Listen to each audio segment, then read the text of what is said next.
Cricket is a young man's game. வயசாக ஆக உங்களுடைய ரியாக்ஷன் டைம்ல கொஞ்சம் பிரச்சனை இருக்கும், பேட் ஸ்விங் கம்மியாயிரும், உங்களுடைய ரன்னிங் பிட்வீன் த விக்கெட்ஸ் சேலஞ்சிங்கா இருக்கும், ஏன் உங்களுடைய ஹேண்ட் ஐ கோஆர்டினேஷன் சஃபர் பண்ணும், இந்த மாதிரி நிறைய பேர் சொல்லுவாங்க. பட் இன்னைக்கு ராஞ்சியில Virat Kohli and Rohit Sharma completely defied the odds. இல்ல அனுபவம் தான் இது எல்லாத்தையும் விட பெருசு, இன்னும் மிக சிறந்தது அப்படின்னு அவ்வளோ அழகா காமிச்சாங்க.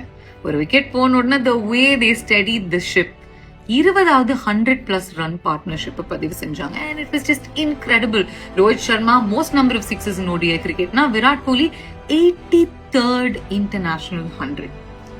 I'm sorry, be it sport, be it life, அனுபவம் அப்படிங்கிறது is second to none. Experience beats youth every single time. And let's put one thing to rest once and for all. 2027 ODI உலக கோப்பையில விராட் கோலி அண்ட் ரோஹித் சர்மா இல்லைன்னா India will suffer.